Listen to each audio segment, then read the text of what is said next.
बिस्मिल्लाहिर्रहमानिर्रहीम, अस्सलाम वालेकुम। टॉक एट 7 के साथ मैं हूं एतजाज़ नकी और मेरे साथ मौजूद हैं सज्जाद तरीन साहब।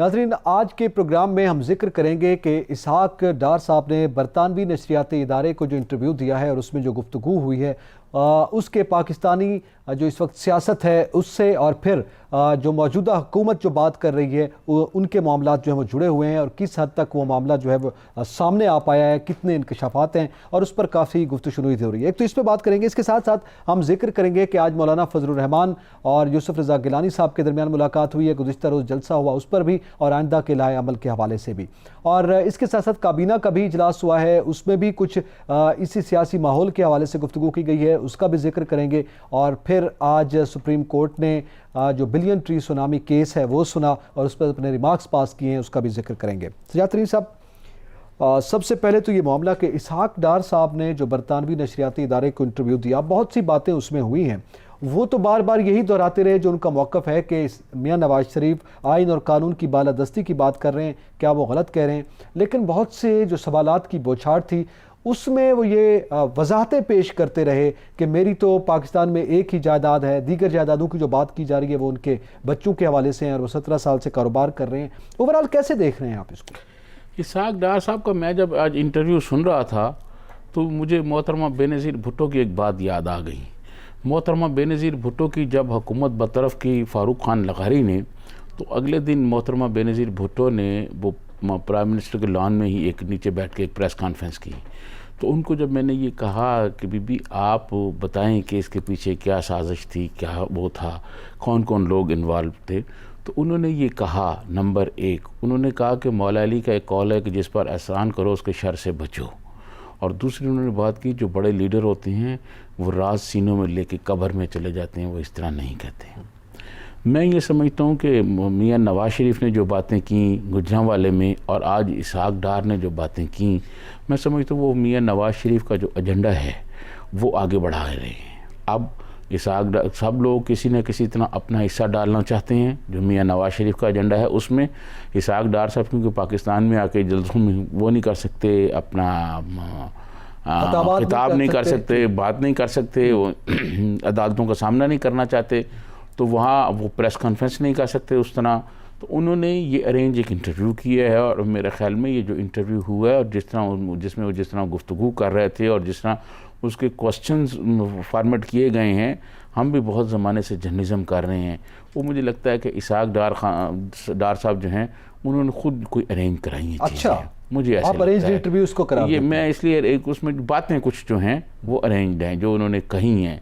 मैं समझता हूँ, देखें बात यह है कि सबसे पहले हमें एक बात याद रखनी चाहिए कि हमारे मुल्क में जो हमारे इदारे हैं वो हमारी सिक्योरिटी की ज़मानत हैं, ख़ास तौर पर हमारे सिक्योरिटी के जो इदारे हैं, अगर हम उन पर तनकीद करेंगे तो दुनिया को और अपने दुश्मन के मुल्क के जो हमारे जो दुश्मन हैं, हमारे मुल्क के जो दुश्मन हैं, उनको हम मौका प्रोवाइड करेंगे कि वो लोग फिर हमारे पे तनकीद करें। तो मैं ये समझता हूँ कि जिस किस्म की उन्होंने गुफ्तगू की है ये अफसोसनाक बात है, ऐसी बात नहीं कहनी चाहिए थी। चलें, आप समझते हैं कि ऐसी बात नहीं करनी चाहिए थी। हमारे साथ मौजूद है पार्लिमानी सेक्रेटरी हैं पाकिस्तान तहरीक इंसाफ से आपका ताल्लुक है, गजाला सैफी साहब, बहुत शुक्रिया आपने अपना कीमती वक्त दिया। साबिक वज़ीर ख़ज़ाना इसहाक डार साहब के इंटरव्यू के हवाले से हम बात कर रहे हैं जो उन्होंने बरतानवी नशरियाती इदारे को दिया, और उसमें वो ये बार बार यही बात कर रहे हैं कि मेरी एक जायदाद थी, और दूसरी बात ये है कि केसेस में मेरे खिलाफ कुछ साबित नहीं हुआ। आपने यकीनी तौर पर वो गुफ्तगू सुनी होगी, क्या मौक़िफ़ है आपका? जी, इत्तेफाक से मैंने पूरी गुफ्तगू उनकी सुनी और मुझे ना सिर्फ ये हैरत और अचंभे की बात लगी कि इतना बड़ा एब्सकॉन्डर जो यहाँ से बाकायदा भगोड़ा साबित हुआ हुआ शख्स है, जिसके वारंट हैं मौजूद, और वो उसकी इतनी जसारत है कि वो इंटरनेशनल टेलीविजन चैनल पे बैठकर हमारी फौज के आला तरीन अफसर के बारे में उल्टी सीधी बातें उसने की हैं बैठकर, और उसके बाद उसने हर किस्म की झूठ बोला है उस प्रोग्राम के अंदर। मतलब और फिर वो ये समझ रहा था कि कोई लोकल टॉक शो है कोई, जिसमें वो नॉन स्टॉप फुल स्टॉप लगाए बगैर मुसलसल झूठ बोल रहे थे वो। मतलब हमने इतने दिनों में उस शख्स की तस्वीर नहीं देखी, क्योंकि वो हमेशा मुंह छुपा लेता है जब कैमरास उसके करीब जाते हैं, और उसकी इतनी हिम्मत हुई कि वो खड़ा होकर वहां पर बीबीसी के प्रोग्राम के अंदर और हार्ड टॉक के अंदर, जहां पे दूध का दूध और पानी का पानी 2 मिनट में हो जाता है, जिस किस्म के सवालात पूछे जा रहे थे और उनका जवाब भी उसके पास नहीं था। जब उससे पूछा गया कि भाई आपके पास कोई प्रॉपर्टी है, कितने आपके बच्चों की, उसने कहा मेरे बच्चे तो 17 साल से अपना बिजनेस कर रहे हैं और जो कुछ भी उनके पास है वो उनका अपना है और मेरा उससे क्या ताल्लुक। गजाला सैफी साहबा मियाँ नवाज शरीफ को इख्तियारी करार दिया गया है और हमारी हुकूमत ने उनकी तमाम तकरीरें जो बैन कर रखी हैं, हमारे चैनल्स पे नहीं चलती। ये साहब भी अदालत से मफरूर हैं, लेकिन इनके अब इंटरनेशनल चैनल्स जो इनके चला रहे हैं उसका क्या किया जाए? हुकूमत ने कोई हिकमत अमली बनाई है इस हवाले से? देखिए, इसमें कोई हुकूमत की क्या हिकमत अमली है। एक स्ट्रेट सवाल पूछे जा रहे थे कि इमरान खान ने हर किस्म का स्टैंड लिया है कश्मीर के लिए इस डिफिकल्ट हालात में, जहां इकोनॉमिक कंडीशंस पूरी दुनिया की गिर चुकी हैं। वहां पर इमरान खान जो है वो अपने इकोनॉमिक कंडीशंस को बेहतर करने के लिए पूरी दुनिया में इस वक्त खड़ा है, पाकिस्तान के साथ डिफिकल्ट हालात में साथ दे रहा है। तो आप बताइए, ये पूछा उस एंकर ने कि आप ये बताइए कि कौन सी ऐसी चीज आपको लग रही है जिसकी वजह से आप इमरान खान की हुकूमत को डीरेल करना चाहते हैं। तो उनके पास कोई जवाब नहीं था। गजाला सैफी साहबा वो जो जवाब दे रहे हैं वो तो यही कह रहे हैं कि हमारे दौर में जो जीडीपी की सूरत हाल थी, मईशत की सूरत हाल थी, वो बहुत बेहतर थी। हम 5 का फिगर जो है वो क्रॉस कर चुके थे, 5% की वो बात कर रहे हैं, लेकिन इसमें तो मनफी में गई है और ये पाकिस्तान में तकरीबन 50 साल बाद ये सूरत हाल हमें देखने में मिली है मौजूदा हुकूमत में। ये जवाब तो दिया गया। उस एंकर ने ये भी कहा कि आप इंटरनेशनल कम्युनिटी की हालत देख रहे हैं कि कोविड की वजह से और कोरोना वायरस की वजह से इकोनॉमिक कंडीशंस पूरी दुनिया की खराब हुई हैं और पाकिस्तान जो है, जो प्रिवेलेंट सिचुएशन के अंदर कोविड के साथ फेस कर रहा है, उसकी ऑब्वियसली इकोनॉमिक कंडीशन नीचे जाएगी। मगर आप इस मौके पर जहां पे पाकिस्तान को बैरूनी साजिशों का और अंदरूनी साजिशों का भी सामना है, वहां पर आप पाकिस्तान की हुकूमत को भी डीरेल करना चाहते हैं, तो आप पाकिस्तान से अपनी सिंसेरिटी प्रूव कीजिए। तो इनके पास कोई जवाब नहीं था।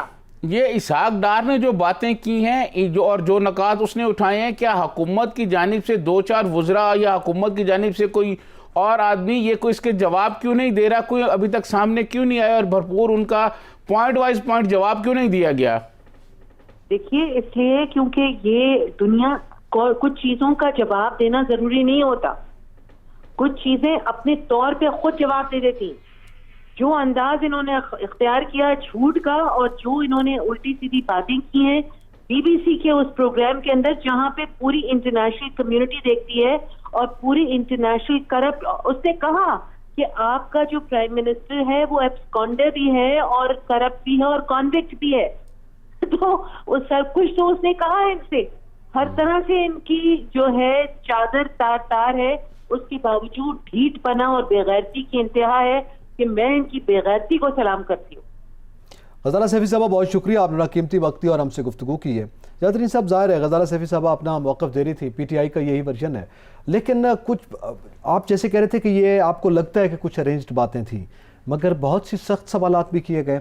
अब मसलन ये जो फ़ौज के हवाले से उन्होंने बात की, वैसे वो ये कह रहे हैं हम बतौर इदारा नहीं, हम कुछ शख्सियात को टारगेट कर रहे हैं, जो इसहाक डार साहब वहाँ पर बात कर रहे हैं। लेकिन सवाल यह है कि जब उनसे सवाल किया गया स्पीकर की जानिब से, वहाँ के एंकर की जानिब से, और उन्होंने कहा कि आप ये बताइए कि आप भी तो ज़ियाउल हक के दौर में आमरीत का सहारा लेकर इक़्तिदार में आए थे और आज आप इमरान खान पर ये इल्ज़ाम लगाते हैं और आईन और कानून की बालादस्ती की बात कर रहे हैं, तो क्या ये मुनाफ़कत नहीं है? तो इस पर मेरे ख्याल में आएँ बाएँ शाएँ वाली बात थी, कोई जवाब नहीं था। देखिए, मैं आपको अर्ज़ करूँ, मैं ये समझता हूँ कि इसहाक डार साहब ने जो बातें की हैं ना, उनका हमारे वज़ीर-ए-आज़म जनाब इमरान खान साहब ने मुशीरों की और एडवाइज़रों की और तर्जमानों की एक फ़ौज ज़फ़र मौज भर्ती कर रखी है।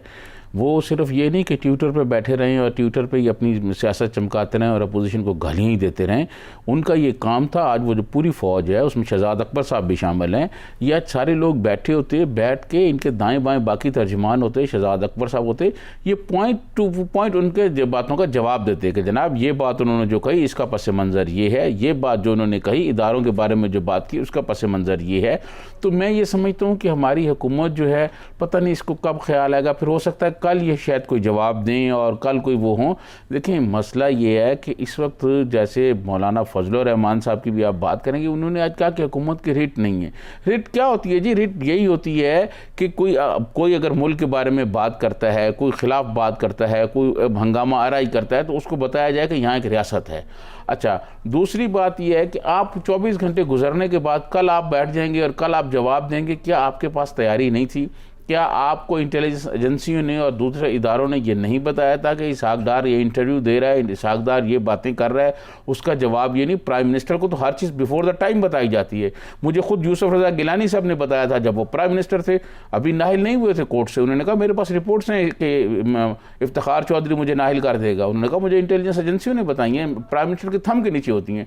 तो सुप्रीम कोर्ट के जजों के फैसलों के बारे में प्राइम मिनिस्टर को पहले बता दिया जाता है, और इस बारे में प्राइम मिनिस्टर को पहले बताया गया होगा कि ये इंटरव्यू आ रहा है। आखिर हुकूमत ने तैयारी क्यों नहीं की, आप मुझे बताएं। नहीं, क्या इसहाक डार साहब, जिसको वो अभी अदालत सैफी साहब में यही जवाब दे चुकी है ना, वो कहते हैं वो एक मफरूर है, एक इश्तिहारी है, वो अदालतों को मतलूब है। उस शख्स का अगर इंटरव्यू वहां पे हो रहा है तो हम हर एक बात का जवाब नहीं देंगे, हम तो इग्नोर कर रहे हैं। और दूसरी बात यह कि जितने सवालात वहां पे किए गए, जो जवाबात इसहाक डार साहब दे चुके हैं, उस पे पहले वज़ीर आज़म की स्टेटमेंट्स भी हैं मेरे ख्याल में, तमाम वज़रा पहले बार बार ये बात कर रहे हैं। मैं आपको अर्ज करूँ नकी साहब, बात ये है, आप बड़ी खूबसूरत बात करते हैं। आप मुझे सिर्फ ये बताएं कि हम ये बात क्या कि हुकूमत खामोश हो जाएगी कि वो मफरूर है तो इसलिए अब उसकी बात का किसी का जवाब नहीं देते हैं। अभी गज़ाला साहबा कह रही है, मैं अर्ज कर रहा हूँ ना, वो तो हुकूमत में है, जो मर्जी है कहते रहें। देखें बात ये है कि जब आदमी की किस्मत चमक रही होती है ना, फिर वो जो मर्जी बात कर जाए वो सच्ची होती है। ठीक है। लेकिन इसहाक डार जो है इस मुल्क का वज़ीर ख़जाना रहा है और 2-3 मरतबा रहा है वज़ीर ख़जाना। देखें वो मियाँ नवाज शरीफ के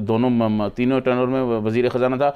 यूसुफ रज़ा गिलानी साहब की जो कैबिनेट थी उसके इब्तदाई जो वज़ीर थे उसमें ये वज़ीर ख़जाना के तौर पर काम करते रहे हैं। तो ये उसकी बात एक वज़ीर ख़जाना की जानिब से ये बात कही जानी है और उसका जो जवाब है, जो बातें उन्होंने कही हैं।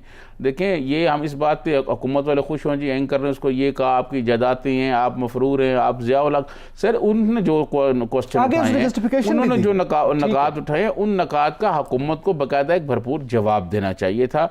मैं समझता हूँ कि हमारी हुकूमत मालूम नहीं ये क्या कर रही है, इनके तर्जमान क्या कर रहे हैं, और वो ट्विटर पर बैठे हुए लगे हुए हैं। आज शहबाज गिल साहब क्यों नहीं सामने आए, फयाजुल हसन चौहान साहब क्यों नहीं सामने आए? पंजाब नवाज शरीफ के बारे में जब कोई बात हो तो वो फौरन आ जाते हैं। सर वो देखिए वो नहीं, जेल के तो मिनिस्टर हैं ना, वो फिरदौस आशिक अमान साहब हैं। और यहाँ जो मरकज में जो नदीम अफजल चंद से लेके और शहबाज गिल तक और शहबाज गिल से लेके शहजाद अकबर साहब तक एक लातादाद जो हैं वो तर्जमान भर्ती शहबाज गिल साहब वीडियो बना रहे हैं, वो वीडियो बना के उनकी जानिब से ये क्यों नहीं सामने आ रही बात, और क्यों नहीं ये कही जा रही वीडियो बनाने? वीडियो पहले नहीं थी इनके पास, इनको पहले नहीं पता था।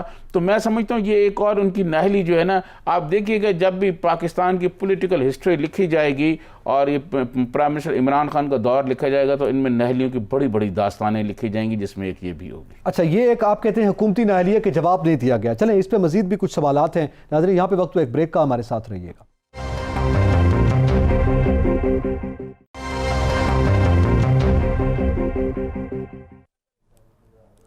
वेलकम बैक नाजरीन। अब जिक्र करेंगे कि मौलाना फजलुर रहमान और यूसुफ रज़ा गिलानी साहब के दरमियान जो मुलाकात हुई है, जो मुज़ाकरात हुए हैं, आइंदा कला अमल तय हुआ है, उस हवाले से बात करेंगे। उसी तरह का जो PDM का शो था उसके हवाले से भी जिक्र करते हैं। हमें ज्वाइन किया है मुल्तान से हमारे ब्यूरो चीफ हैं एजाज तरीन साहब, ज़रा उनसे जान लेते हैं। बहुत शुक्रिया एजाज तरीन साहब, बताइएगा आज क्या एक्टिविटी रही मुल्तान में? मुज़ाकरात होते रहे मौलाना फजलुर रहमान यूसुफ रज़ा गिलानी साहब के दरमियान में, क्या इनसाइड स्टोरी है? जी नकी साहब, आज मुल्तान में खासी सियासी सरगर्मियां रही। PDM के सरबराह ने मौलाना फजलुर रहमान साहब ने गिलानी हाउस में साबिक वज़ीर आज़म सैयद यूसुफ रज़ा गिलानी से मुलाकात की। उनका गुज़श्ता रोज़ PDM के कामयाब जलसे के इनेकाद पर शुक्रिया अदा किया और आइंदा सियासी लाएअमल जो है वो तय किया गया। ख़ास तौर पर लाहौर के जलसे के हवाले से जो है वो उनकी बातचीत रही कि लाहौर में जलसे के हवाले से क्या किया जाएगा। इसके साथ साथ उन्होंने मौलाना फजलुर रहमान और यूसुफ रज़ा गिलानी ने मीडिया से भी बात की।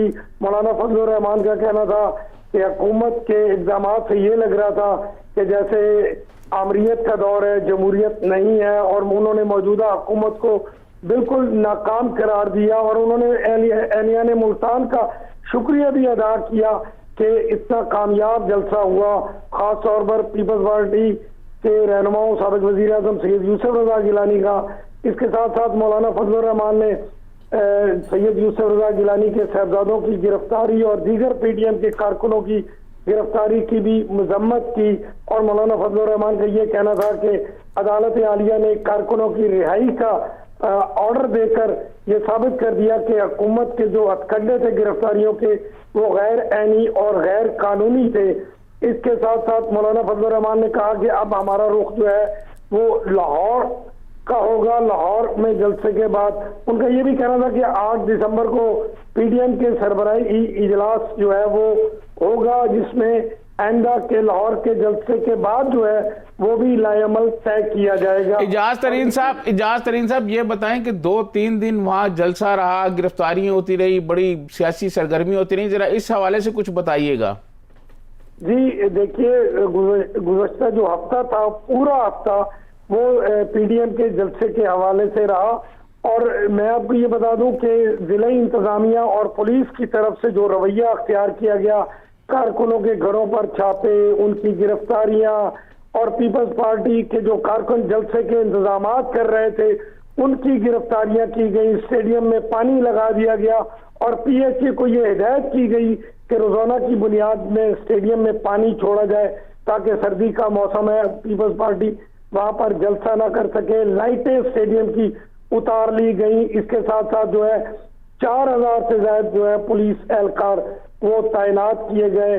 इसके बावजूद भी पीपल्स पार्टी ने चौक घंटा घर पर एक कामयाब जलसा कराया यौम तासीस के मौके पर, और PDM के कारकुनों ने भरपूर अंदाज में शिरकत की। इस जलसे में सबसे ज्यादा जो हवाले से जो बात की गई, इसमें आसवा भुट्टो जरदारी साहिबा की जो पहली सियासी तकरीर थी और सियासी एंट्री के हवाले से उन्हें खासा दाद मिली। इसके साथ साथ मोहतरमा मरियम नवाज साहिबा को भी खास दाद मिली। कौम की इन मुशहरियों का कहना था कि कौम की इन बेटियों ने जो है अवाम की जो है वो आवाज बुलंद की और अवाम के हकूक के लिए वो आगे आई।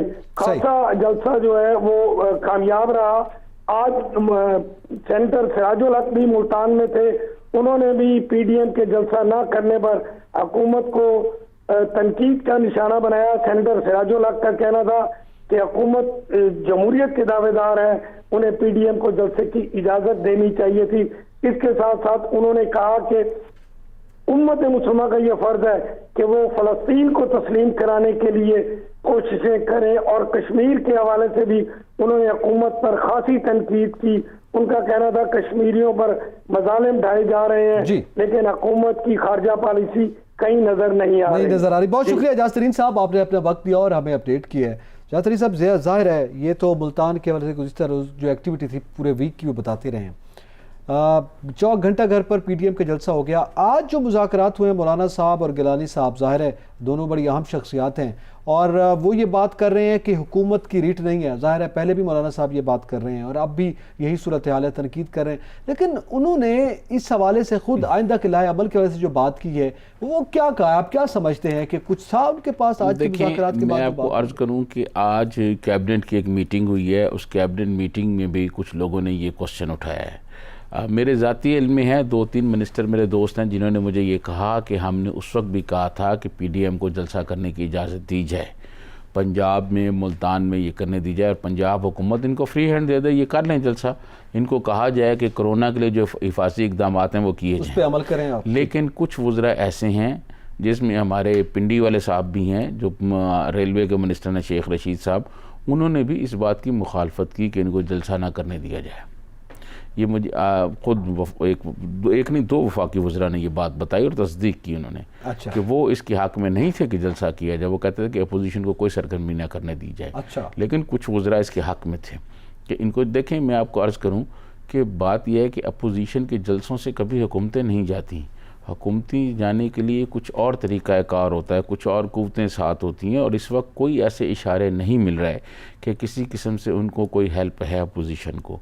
तो मेरे ख्याल में वो जलसे करते रहे ना जी। इससे पहले भी तो अपोजिशन जो है मुख्तलिफ हुकूमतों के खिलाफ बड़े बड़े जलसे करते रहे, तो फिर हो भी गया इस जलसों से। और फिर दूसरी बात, जलसा हो गया, वो का 3 दिन इतना जो है वो मीडिया पर अपोजिशन जो है वो पूरी तरह मुकम्मल तौर पर मीडिया जो है वो अपोजिशन के कंट्रोल में रहा, उनकी बातें चलती रहीं, उनकी गिरफ्तारियाँ होती रहीं। लोगों को अब जैसे हमारे बेरुच मुल्तान इजाज़ तरीन बता रहे थे कि जी लोगों के घर छापे मारे गए, लोगों को पकड़ा गया, रात को आप पकड़ते थे, सुबह कोर्ट उनको छोड़ देती थी। तो फिर अगर छोड़ ही देना था तो फिर आप मुझे ये बताएं कि ये सारे एक्सरसाइज, फजूल एक्सरसाइज करने का क्या फ़ायदा? ये आज काबीना की जैसे आप स्टोरी बता रहे हैं उसमें ये भी बात सामने आई ना कि जब आपने लोगों को पकड़ कर फिर वापस छोड़ देना है तो ज़रूरी अपने कांधों पर ये इल्ज़ाम आपने लेना है। इस पर आज वज़रा जो है वो राय देते रहे। फिर शिबली फराज साहब ने जो ब्रीफिंग दी उसमें भी इसी चीज़ का जिक्र आता रहा है।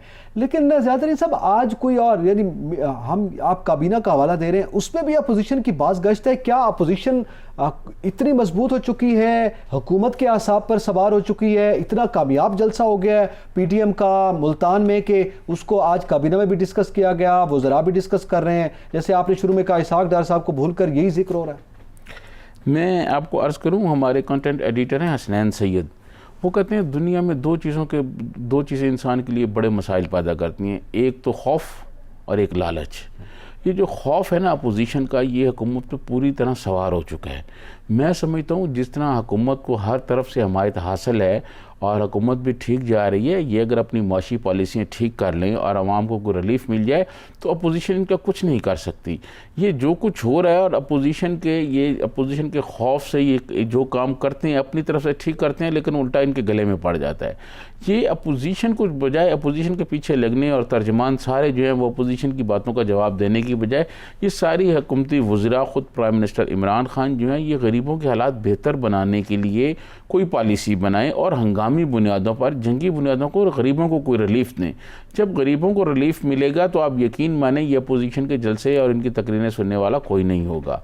मसला ये है कि जो उनके जलसों में आते हैं, आप यकीन माने कि मुझे 1, 2, 4 नहीं 10 लोगों ने ये बात बताई कि वहाँ के जो पुलिस वाले जो सिक्योरिटी के लिए लाए गए थे वो ख़ुद ये उन्होंने जलसे के कारकुनों को और मकामी लोगों को बताया कि यार आप कार तो ठीक रहे हैं, हम भी महंगाई से बहुत तंग हैं।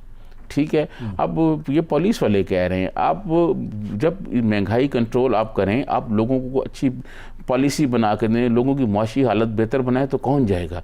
जब आप लोगों की माशी हालत बेहतर नहीं बना रहे, महंगाई आप देख लें, रोज़ मैं महंगाई का जिक्र करता हूँ क्योंकि आम आदमी का मसला है। महंगाई का आटा देख लें, घी देख लें, चीनी देख लें, दाल देख लें, अंडे देख लें, गोश्त देख लें, ये कहाँ सब्जियाँ देख लें कितनी महंगी हो गई हैं। तो वो महंगाई, गुर्बत, बेरोज़गारी की वजह से जो मेहनत कश है, जो गरीब आदमी है, वो बेचारा फिर उसके पास कोई हल नहीं कि वो एहतजाज करने वालों के पास जाए और वहाँ जाकर सिर्फ वो तकरीरें सुने और अपनी जो महरूमी है, अपनी जो परेशानी है वो कुछ देर के लिए ख़त्म करे कि यार ये जो बातें कर रहे हैं मेरी कथारसिस हो जाएगा। ठीक है, अच्छा इसी पर अब थोड़ा सा ये कि आइंदा कलाए अमल जो है अपोजिशन का 8 दिसंबर के हवाले से वो उन्होंने डेट दी कि फिर वो बैठक भी करेंगे और मेरे ख्याल में 5 को लाहौर का भी उनका जलसा है। आइंदा कलाए अमल PTM का आप कैसे देखते हैं? क्योंकि हमने देखा कि उस वक्त तो मौलाना फजलुर रहमान अकेले थे, गो के सब ने साथ देने का वादा किया था और यही लाहौर था जहाँ से वो चले थे और इस्लामाबाद आए थे और हम रोज़ाना उस धरने का जिक्र कर रहे होते थे, उस पर बड़ी शर्तें लगी हुई होती थी। इस दफ़ा तो ज़ाहिर है तमाम 11 जमातें साथ हैं, अब लाहौर का मंजर क्या होगा? देखें, मैं आपको अर्ज़ करूं कि जिस तरह हुकूमत मुल्तान के जलसे से खौफजदा रही और ऐसे ऐसे इक़दाम करती रही, अब मुझे लगता है कि ये लाहौर में भी शायद ऐसे ही करेंगे और उसके बाद अपोजिशन के पास कोई ऑप्शन नहीं होगा, उसके पास यही ऑप्शन होगा कि वो इस्लामाबाद की तरफ लॉन्ग मार्च करें। और मेरे इल्म में है, मेरी ये बात हुई है 3-4 लोगों से, अपोजिशन वालों से, तो वो ये बता रहे थे कि अब आखिरी जो है ना ये जलसा होगा और उसके बाद जो 8 का इजलास है उसके बाद फाइनल जो है लॉन्ग मार्च की तरफ जाएंगे। अच्छा, हम इस्लामाबाद में लॉन्ग मार्च की तरफ जाएंगे, उसके बाद फिर इस्तीफ़ों का ऑप्शन और बाकी ऑप्शंस देखे जाएंगे। तो वो अब इस पर तैयारी भी कर रही हैं और तमाम जमातें जो हैं वो अपने अपने तौर पर तैयारी कर रहे हैं। तो मैं ये समझता हूँ कि जब देखें मरीम नवाज़, बिलावल भुट्टो और मौलाना फजलुर रहमान साहब और बाकी जो हैं महमूद खान अचकज़ई, आफ्ताब खान शेरपाओ, ANP के लोग जो हैं, ये सारे जब एक ट्रक पे सवार होकर आ जाएंगे और इनके जो कारकुन आ जाएंगे तो फिर ये माजी वाला धरना नहीं होगा, ये यकीनन इसका ये मुख्तलिफ होगा और इसका इम्पैक्ट और होगा, इसके नताइज कुछ और होंगे। तो मैं ये समझता हूँ कि हुकूमत को वो नौबत आने से पहले दो बातें करनी चाहिए। एक तो ये कि मुआशी हालत बेहतर बनानी चाहिए, गरीब आदमी को रिलीफ देना चाहिए। दूसरी बात ये जो मियाँ शहबाज शरीफ ने ये कहा है कि एक नेशनल डायलॉग होना चाहिए, उसके लिए मुज़ाकरात के टेबल पे आना चाहिए। देखें बहुत 2-2.5 साल प्राइम मिनिस्टर बहुत अकड़े रहे हैं। उन्होंने कहा हम चोरों से डाकुओं से बात नहीं करेंगे, अपनी पसंद के डाकू जो हैं वो उन्होंने साथ शामिल किए हैं। वो कहते थे चौधरी परवेज़ अली पंजाब का सबसे बड़ा डाकू है, उनके साथ है। ठीक है, शेख रशीद के बारे में वो जो कुछ कहते रहे, शेख रशीद आज उनका तर्जमानों से भी ऊपर बना हुआ है। तो मैं ये अर्ज़ करूँ कि मुल्क के बेहतरीन मफाद के लिए ये ज़रूरी है कि प्राइम मिनिस्टर इमरान खान खुद आगे बढ़ें और अपोजिशन से मुज़ाकरात करें, अपोजिशन से बातचीत करें, मामलात को आगे बढ़ाएं, ताकि जो कोई मुल्क जो मसले हैं उनको कोई हल तलाश किया जाए। अगर ये डेडलॉक रहा तो देखें अपोजिशन के पास तो अब खोने के लिए कुछ नहीं है।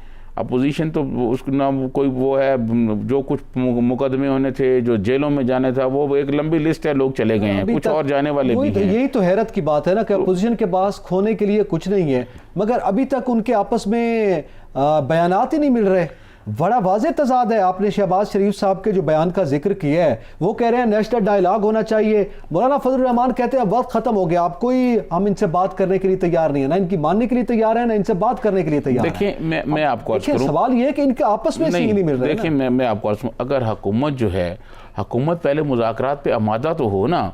अब देखें बात यह है कि अब प्राइम मिनिस्टर ये कहते हैं कि हम इनसे बात नहीं करते, तो फिर army chief general Qamar Javed Bajwa का जब बिल आया था मुलाजमत में तोसीक का मामला, उस वक्त तो आपने कमेटी भी बना दी, उस वक्त तो आपने लोगों अपोजिशन से बात भी की और सारी अपोजिशन से बात की, सबसे लोग मिले।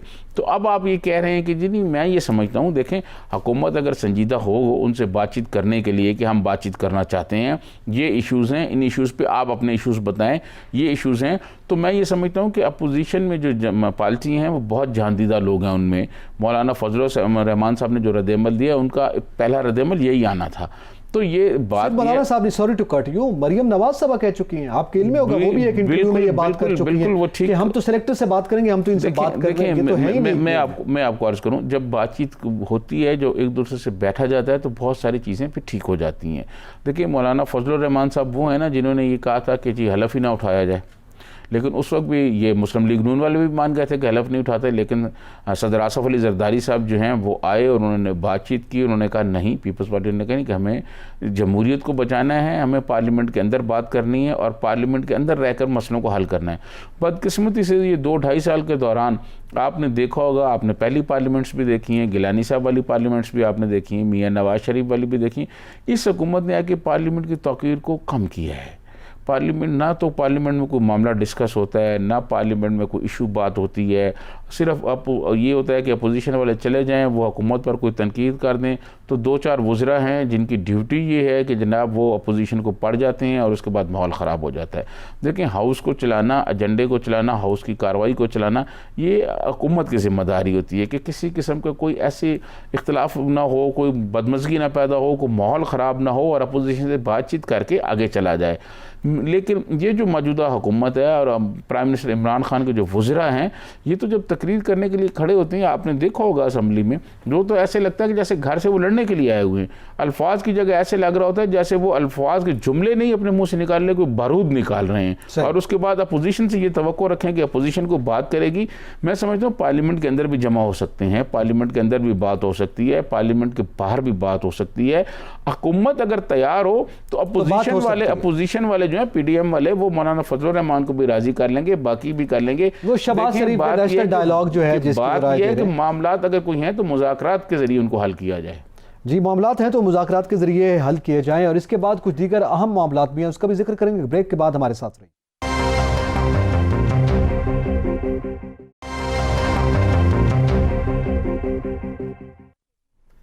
वेलकम बैक नाजरीन। अब ज़रा जिक्र करेंगे कि जो आज chief justice of supreme court ने रिमार्क्स दिए हैं बिलियन ट्री सुनामी केस में, उस हवाले से भी जिक्र करेंगे और फिर क्या कुछ उन्होंने कहा है पहले ज़रा जान लेते हैं। हमारे साथ मौजूद हैं हमारी रिपोर्टर हैं सैरिश खान, उनसे मालूम कर लेते हैं, उनकी चूँकि ये बीट है। सैरिश खान, बहुत शुक्रिया वक्त देने का।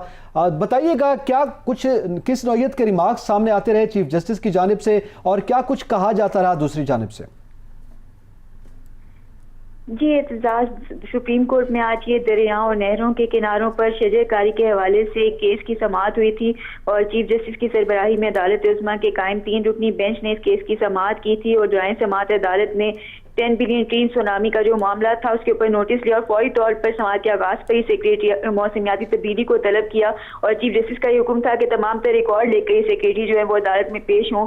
उसके साथ ही सुप्रीम कोर्ट ने सिंध हुकूमत को झीलों और शाहराहों के अतराफ में भी दरख्त लगाने का साथ ही हुक्म दिया और सिंध हुकूमत की तरफ से इस वक्त रिपोर्ट पेश नहीं की गई थी तो उसके ऊपर अदालत ने सख्त बरहमी का भी इजहार किया और चीफ जस्टिस का ये भी कहना था कि अदालती हुकूमत दूरी पर सिंध के अफसरान को तौहीन अदालत के नोटिस जारी करेंगे। आज की समाअत के अंदर काफी सख्त किस्म के रिमार्क्स आए अदालत की जानिब से। चीफ जस्टिस का सिंध के हवाले से कहना था कि सिंध के अफसरान जेल भी जाएंगे और नौकरी से भी, और तौहीन अदालत का नोटिस मिला तो सारी जमा पूंजी उनकी खत्म हो जाएगी। और दौरान समाअत इस्लामाबाद इंतजामिया के ऊपर भी चीफ जस्टिस बरहम नजर आए। उनका कहना था कि इस्लामाबाद इंतजामिया मगरूर है और इस्लामाबाद में 5 लाख दरख्त कहाँ लगाए गए हैं, और उनका ये भी कहना था कि तमाम तर जो दरख्त हैं वो बनी गाला में ही लगाए गए होंगे। इस्लामाबाद इंतजामिया ना अहल है। कई भी कहना था कि इस्लामाबाद में दरख्त कट रहे हैं और कश्मीर हाईवे पर टेढ़े मेढ़े दरख्त लगे हुए नजर आते हैं। तमाम तर जो खूबसूरती है उसके तबाह कर दिया गया है और जगह जगह बदसूरती को पैदा किया जा रहा है। और केस की समाअत के दौरान आज मुख्तलिफ जो एहलकार थे, जो नुमाइंदे थे इदारों के, वो भी पेश होते रहे। सेक्रेटरी KP के माहौलियात भी पेश हुए, उनको भी अदालत उस्मा ने उनकी भी सरजनिश की और उनको मुखातिब करते हुए ये कहा कि आपको तो सीधा जेल भेज देना चाहिए। उनका ये भी कहना था कि किसी को भी दरख्त काटने की इजाजत नहीं देंगे, नहीं होनी चाहिए। उनका कहना था कि जी सरिश खान, बहुत शुक्रिया, आपने अपना वक्त दिया और हमसे गुफ्तगू की और हमें आगाह कर रही थी। ये सुप्रीम कोर्ट ने जो आज बड़े सख्त रिमार्क्स दिए हैं बिलियन ट्री सुनामी के हवाले से, ये बड़ा एक मामला है, आपको पता है यहाँ जिक्र होता रहा। आप इन रिमार्क्स के बारे में क्या राय रखते हैं? मतलब जाहिर है इसके बाद ये गुंजाइश तो नहीं है। मैं आपको अर्ज करूं कि जब चीफ जस्टिस ये कहें कि KP का महकमा जंगलात का सारा अमला चोर है और सिंध में भी उन्होंने जो बातें की वो सारिश खान ने बताई हमें, मैं ये समझता हूँ कि ये बिलियन ट्री हुकूमत कहती थी कि हमारा बहुत बड़ा कारनामा है, लेकिन उसी हुकूमत के जो मवासलाती वजारत है उसके जो सेक्रेटरी हैं वो सुप्रीम कोर्ट को मुतमईन नहीं कर सके। मैं समझता हूँ ये बहुत बड़ा अदम एतमाद है और ये सिलसिला अब शायद रुकेगा नहीं। हो सकता है अभी तो ये शायद बात ना आगे ना चले या कोई सिलसिला ना बने, कोर्ट इनको कोई हदायत दे के बंद ख़त्म हो जाए केस, लेकिन इस पर आप यकीन मानेंगे कि इंक्वायरी ज़रूर होगी। कोई किसी न किसी वक्त एक वक्त आएगा इसकी इंक्वायरी होगी और ये बहुत बड़ा एक स्कैंडल होगा। और क्योंकि ये बिलियन ट्रीज़ के हवाले से हुकूमत जो है मुख्तलिफ़ इदारों की रिपोर्ट्स आती थी और हुकूमती वज़रा और तर्जमान बहुत खुश होते थे। आज जो कुछ चीफ जस्टिस साहब ने कहा है उसके बाद कहाँ गई वो खुशी और कहाँ गया वो बिलियन ट्री और वो कहाँ गए सारी चीज़ें? वो रिपोर्ट तो जब आएगी, ये जो आज कहा गया है अदालत की जानिब से, उन्होंने कहा है जनाब हम सैटेलाइट इमेजेस मंगवाएं उसके, वो सामने फराम करें कि कहाँ पे लगा हुआ है। ये बड़ा एक मामला है, मेरे ख्याल में ये फ़ौरन इसके अगर इमेजेस पेश किए जाते हैं तो इसी केस में ये मामला सामने आ जाएंगे। हमें ज्वाइन किया है शगुफ्ता मलिक साहबा, ANP से आपका ताल्लुक है और मेंबर हैं KP असम्बली की। बहुत शुक्रिया वक्त देने का शगुफ्ता मलिक साहबा।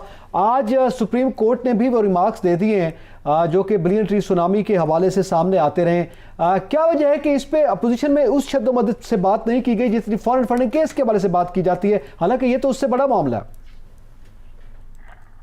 देखिए जी, ये जो इशू है सबसे पहले आपको पता है कि सुबाई असम्बली में रेस हुआ और इस पे जब मैंने क्वेश्चन किया तो क्वेश्चन पे फिर ऑपोजिशन की तरफ से हमने काफी इस पे हंगामा किया कि आप इसको स्टैंडिंग कमेटी रेफर करें, इस पे कोई पार्लिमानी कमेटी बनाए, क्योंकि ये ऐसा इशू है कि पूरे पख्तूनख्वा में लोग हमें आके कंप्लेन करते थे कि आप लोग आके विजिट करें कि जहाँ पे इन्होंने बिलियन सुनामी का दावा किया था और ये लोग कह रहे थे कि हमने डिस्ट्रिक्ट वाइज इतने पौधे लगाए हैं, यूनियन काउंसिल वाइज इतने लगाए हैं। तो जब क्वेश्चन का मुझे जवाब मिला तो मैंने इनसे पूछा कि आप मुझे बताएं कि आपने यूनियन काउंसिल में, तो इन्होंने मुझे 13 लाख कि हमने पर UC 13 लेक्स हमने पौधे लगाए हैं। जब मैंने वो ग्राउंड पे देखा तो वहां पे 200 पौधे भी नहीं थे। तो ये तो देखिए गैर संजीदगी थी। आपने अपोजिशन की बात की, ये तो अपोजिशन ही का इशू था। जब मैंने सवाल रेस किया इस पे फिर हुकूमत ने मजबूर हो के पार्लिमानी कमेटी बनाई और जब उनको ये मालूम हुआ कि इसमें इश्यूज है, इसमें करप्शन है, तो फिर उन्होंने पार्लिमानी कमेटी जो थी वो उसमें मीटिंग में नहीं आई जब हमने फर्स्ट मीटिंग कॉल की। और उसके बाद फिर हमने बनू का दौरा किया और बनू में जब हम गए और वहां पे हमने ग्राउंड पे देखा तो जहां पे इन्होंने कहा था कि हमने इस एरिया में हमने 10,000 पौधे लगाए थे, वहां पे 100 पौधे नहीं थे। जहां पे इन्होंने 5,000 पौधों का कहा था, वहां पे 50 पौधे नहीं थे। तो ये सारा करप्शन के लिए इन्होंने एक वो बनाया था, और ये ऐसा इशू था कि हमने बार बार नेब का भी कहा था। और ये हम मेरे ख्याल में ये अब खुशी की बात है कि सुप्रीम कोर्ट ने इस पे लिया, और हुकूमत को अब चाहिए कि वो जो तमाम इशू अपोजिशन ने उठाया था, आप इसमें ये भी देखिए कि हमने जो एक इशू इस पे रेज किया था कि वहां के लोगों ने हमें कंप्लेन की कि जी यहाँ पे जो 15,000 रुपए लोगों को दिए जाते थे, तो वो सरकार का पैसा जो थे वो आप कैश नहीं दे सकते, लेकिन वो पैसा इन्होंने कैश दिया और वो चेक के जरिए नहीं दिया, और वो 15,000 में किसी को 4,000, किसी को 5,000, किसी को 6,000। ये शगुफ्ता मलिक साहबा आज चीफ जस्टिस साहब ने रिमार्क्स देते हुए ये कहा है कि केपी का जो महकमा जंगलात के लोग हैं वो सारा अमला ही चोर है।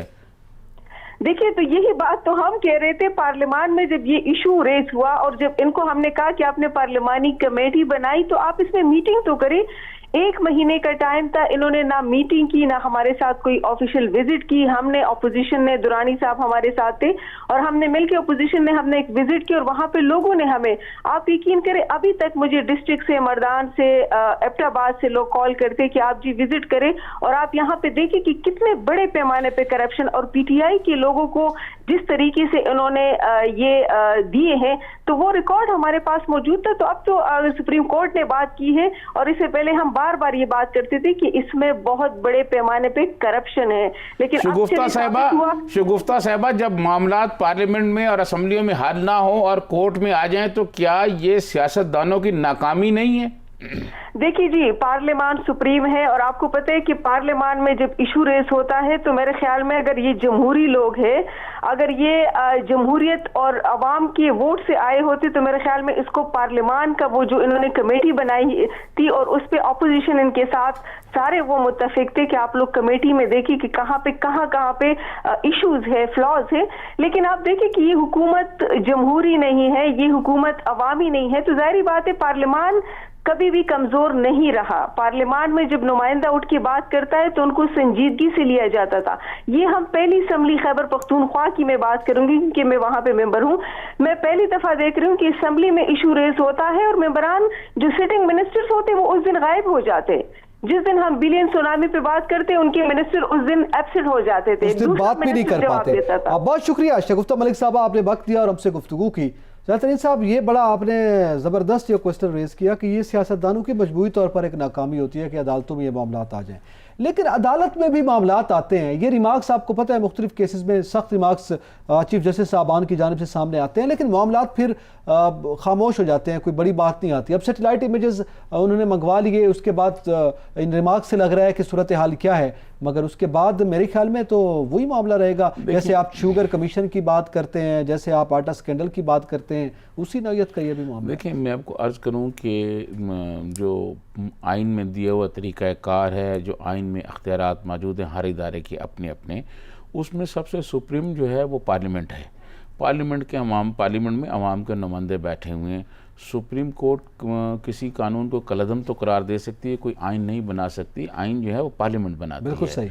बदकिस्मती ये है कि ये जो पिछले 2-2.5 साल गुजरे हैं, इसमें पार्लियामेंट को अहमियत नहीं दी गई।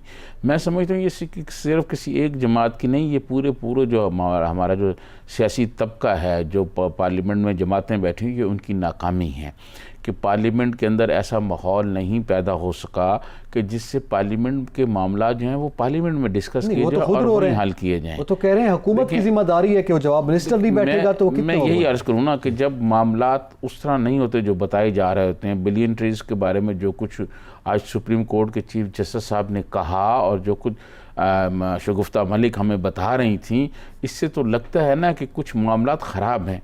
देखें, जब मामलात कुछ उसमें गड़बड़ होती है, कोई उसमें बदयांती होती है, तो फिर वज़रा जवाब भी नहीं देते, फिर उन जवानों को जो आप तहरीरी सवाल देते हैं उनके जवाबात भी नहीं आते, उसके पीछे वही गड़बड़ होती है। तो इसमें कोई गड़बड़ थी जिसका ये केपी असम्बली से इशू उठा और ये चलता चलता सुप्रीम कोर्ट में आ गया। मैं समझता हूँ कि ये इशू जो है नैब को भी जल्दी इस पर करनी चाहिए थी, ये इंक्वायरियाँ करते, कंप्लीट करते, और जो लोग इसमें इन्वॉल्व थे उनको उसी तरह गिरफ्तार किया जाता जैसे अपोजिशन को लोगों को किया जाता है। देखिए, अपोजिशन के लोगों का गिला क्या है? उनका यही गिला है ना कि जो उनके खिलाफ अभी केस बने, रेफरेंस तैयार इख्तियार हो ना हो उनको उठा लिया जाता है, जिसमें शाहिद खान अब्बासी ने दर्जनों मरतबा ये बात कही, साबिक प्राइम मिनिस्टर रहे हैं वो।